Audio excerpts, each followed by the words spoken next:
इकरा चौधरी जी। धन्यवाद सभापति महोदय, आपने मुझे इस विशेष चर्चा पर बोलने का मौका दिया। भारत के संविधान के 75वें वर्ष की चर्चा के मौके पर मैं सबसे पहले संविधान बनाने वालों की दूरदृष्टि को सलाम करती हूँ। एक युवा सांसद के तौर पर मैं अपनी उम्मीदों को संविधान के साथ जोड़कर खास तौर पर ये बताना चाहती हूँ कि आज हमारे देश में पिछड़े, दलित, अल्पसंख्यक समुदाय को किस तरह अपने संवैधानिक अधिकारों और आज़ादियों की हिफाजत के लिए हर रोज़ मुश्किलों का सामना करना पड़ रहा है।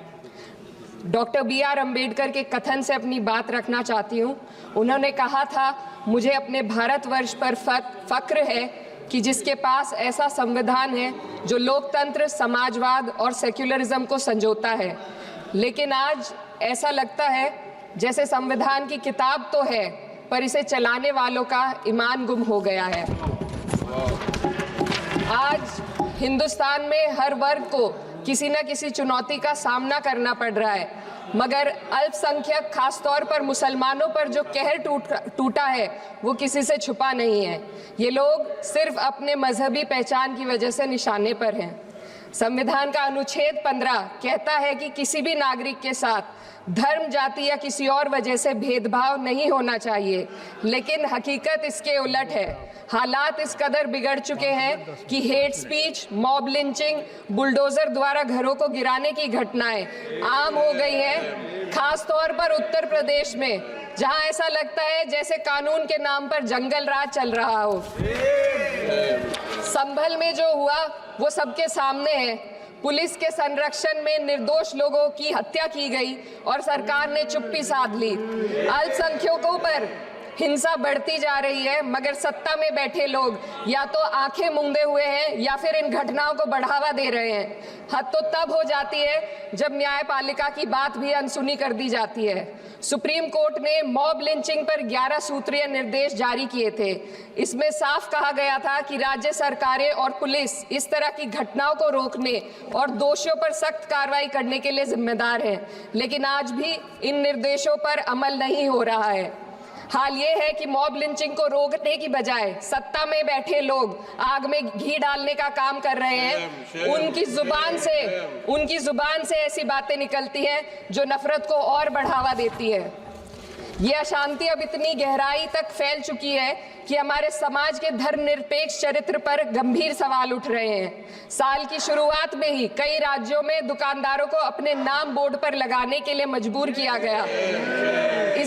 इसे सेहत और सुरक्षा के कानूनों का हिस्सा बताया गया, मगर असल मंशा कुछ और थी।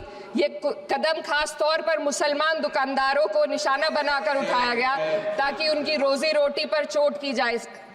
पिछले हफ्ते मुरादाबाद में एक मुस्लिम डॉक्टर को हिंदू बहुल्य मोहल्ले में घर खरीदने पर विरोध झेलना पड़ा।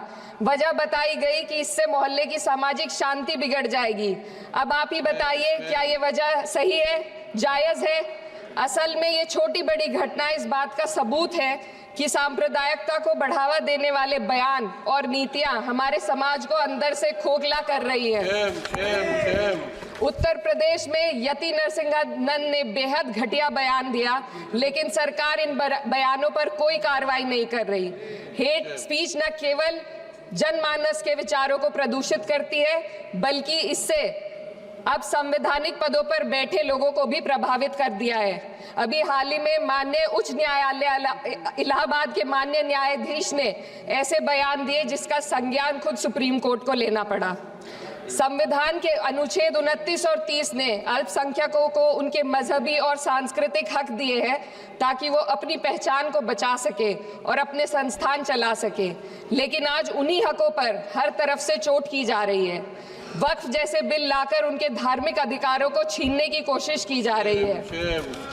आज अल्पसंख्यक समुदाय को संविधान द्वारा दिए गए अपने बुनियादी अधिकार पाने के लिए लंबी लड़ाई लड़नी पड़ रही है। ऐसे कई मामले अदालत ने न्याय देकर संविधान की रक्षा की है, लेकिन अदालती प्रक्रिया में जो समय लगता है उसकी वजह से देश के सामाजिक ताने बाने को भारी नुकसान उठाना पड़ता है।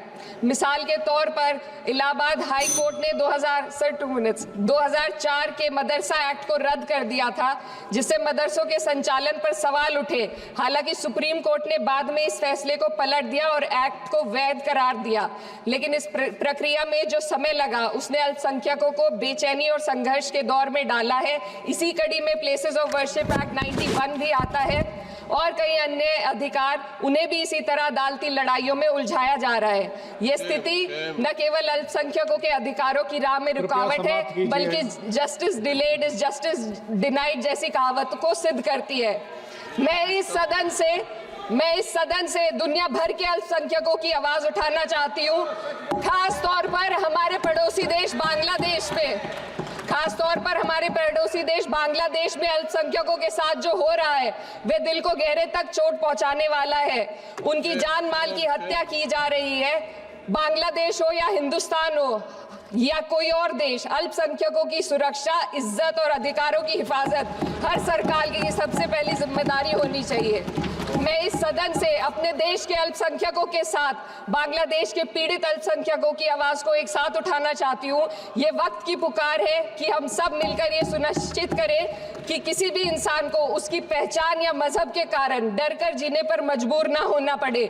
जहाँ हक छीने जाते हैं वहाँ अमन खो जाता है। ये बात हर सरकार को समझनी चाहिए। अगर हम सच में अपने संविधान का सम्मान करना चाहते हैं तो हमें नफरत और भेदभाव को खत्म करना होगा।